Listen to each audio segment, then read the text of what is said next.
Hello sir, నమస్తే. Hi అండి. ఎలా ఉన్నారు? బాగున్నాం, చాలా బాగున్నాం. ఏంటి రీజన్? అంటే జాగృతి మొట్టమొదటి సక్సెస్ అయినాం కదా, అదే హ్యాపీ. అంటే జాగృతి సక్సెస్ కావడం కాకుండా తెలంగాణ సక్సెస్ చేసే దిశలో ముందుకు పోతా ఉన్నాం. సామాజిక తెలంగాణ దిశలో ముందుకు పోతున్నాం కాబట్టి చాలా హ్యాపీ అనిపిస్తుంది. మా ముఖంలో ఆనందం కనబడతా ఉంది. కానీ గ్రామాల ప్రజల్లో కూడా జాగృతి సంబంధం లేనటువంటి వ్యక్తులకు కూడా చాలా ఆనందం కనబడతా ఉంది. కానీ ఇక్కడ చూస్తే మొత్తం జాగృతి ఎంటైర్ టీమ్ కూడా చాలా హ్యాపీగా సెలబ్రేషన్స్ చేసుకుంటున్నారని చెప్పొచ్చు. ఇది ట్రయల్ మాత్రమే, ఇంకా అసలు సినిమా చాలా ఉంది. ఇంకా ముందు రోజుల్లో ఎంపీటీసీలు, జెడ్పీటీసీలు, రేపు శాసనసభలో కానివ్వండి, ఎక్కడ కానివ్వండి, బ్రహ్మాండమైనటువంటి, అంటే నేను ఏమంటా అంటే ప్రజల విషయాల మీద పోరాటం చేస్తే ఖచ్చితంగా సక్సెస్ దొరుకుతుంది. ఎంతో మంది నాయకులు చూసినాం, కొంతమంది పోటీ చేసారు, కనీసం ఒక్క సీటు కూడా గెలిచిన నాయకులను చూసినాం. కానీ ఎటువంటి ప్రచారాలకు పోకుండా, ఎటువంటి హంగు ఆరుబాటాలు లేకుండా ప్రజలకు ఒక పిలుపునిస్తేనే రాష్ట్ర వ్యాప్తంగా 40 స్థానాల పైగా మనం గెలుచుకున్నామంటేనే ఇప్పుడు కవితక్క గారి మీద ఏ నమ్మకం ఉంది. కవితక్క గారి ఉద్యమ నాయకురాలు కాబట్టి ఆ ఉద్యమకాలు వచ్చే విధానం కానివ్వండి, బీసీ నాయకులు వచ్చే విధానం కానీ, ఎస్సీఎస్లు వచ్చే విధానం కానివ్వండి, చాలా గొప్పగా వెళ్తా ఉంది.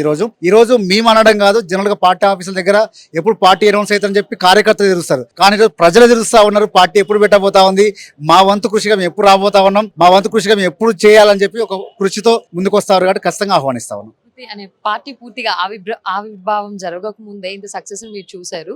సో మిగతా పార్టీల నాయకులకి మీరు ఏం చెప్పబోతారు?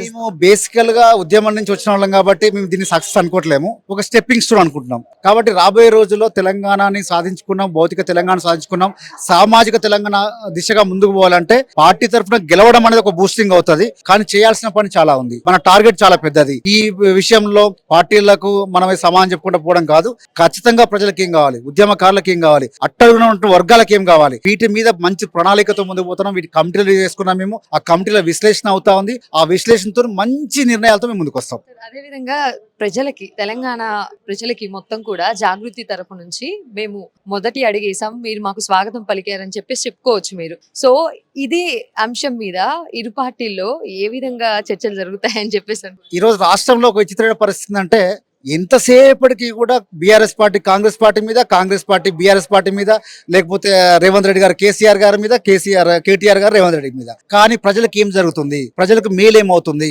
మున్సిపల్ శాఖ మంత్రిగా మీరు ఉన్నారు కదా ఇన్ని సంవత్సరాలు, ఈ రోజు మీరు ఫెయిల్ అయ్యారు అంటే మున్సిపల్ శాఖ మంత్రిగా మీరు ఫెయిల్ అయినట్టుగా భావించాల్సిన పరిస్థితి ఏర్పడతా ఉంది కదా. ఈ రోజు 2.5 సంవత్సరాల్లో మీరు ఏం చేయలేనట్టుగా కనబడతా ఉంది కదా.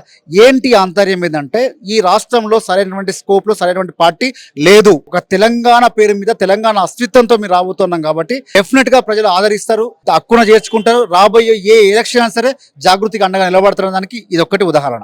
ఇప్పటి వరకు మాట్లాడుకుంటే కేసీఆర్ బిడ్డగా కానీ, లేదంటే కేటీఆర్ సోదరిగా కానీ కవితక్క గారు ఉన్నారని చెప్పుకోవచ్చు. కానీ వన్స్ జాగృతి ఎప్పుడైతే ఫార్మేషన్ అయితే జరిగిందో, సో అప్పటి నుంచి కూడా ఈ మార్క్ అనేది చాలా స్ట్రాంగ్ గా క్రియేట్ చేసుకున్నారని చెప్పుకోవచ్చు. అంటే ఈ రకంగా తెలంగాణలో ఎస్టాబ్లిష్ చేశారండి. ఎవరైనా సరే ఒక కూతురు గానో, ఒక కొడుకు గానో, ఒక రాజకీయంలో కానివ్వండి, సినీ ఫీల్డ్ కానివ్వండి, అంటే ఇన్వాల్వ్ చేసినప్పుడు మాత్రం ఉపయోగపడుతుంది, తర్వాత ఉపయోగపడదు. ఎప్పుడైతే ఎంటర్ చేసిన తర్వాత వాళ్ళ యొక్క కెపాసిటీ, వాళ్ళ యొక్క అంటే ప్రజల్లో ఉన్నటువంటి వాళ్ళకు ఉన్నటువంటి ఏముంది, వాళ్ళకి అవగాహన ఏంది, ఏ రకంగా ముందుకు పోతా ఉన్నారు, ఏ రకంగా పోరాట పార్టీ ముందు చూసి వాళ్ళు ఎన్నుకుంటారు తప్ప ఏదో కేసీఆర్ బిడ్డనో, కేసీఆర్ కొడుకనో, లేకపోతే ఇంకా మంచి నాయకుల పిల్లలైనా, సినిమాలైనా ఏదైనా నిలబడలేరు. కానీ కవితక్క గారు ఉద్యమం నుంచి వచ్చిన నాయకురాలు, ప్రతి ఒక్క దాని మీద అవగాహన ఉంటుంది నాయకురాలు, సంస్కృతం మీద అవగాహన ఉంది, రాజకీయం మీద అవగాహన ఉంది, అట్టడుగుల వర్గాల మీద అవగాహన ఉంది. కాబట్టి డెఫినెట్ గా సక్సెస్ దిశగా ముందుకు పోతాను. ప్రజలంతా కూడా అదే ఆహ్వానం పలుకుతా ఉన్నారు, మీరు రావాలక్క అని చెప్తా ఉన్నారు. ఆ ఆహ్వానం మన్నించి మేము రాబోయే రోజుల్లో ఖచ్చితంగా పార్టీగా ముందుకు వస్తాం. Sir, all the best.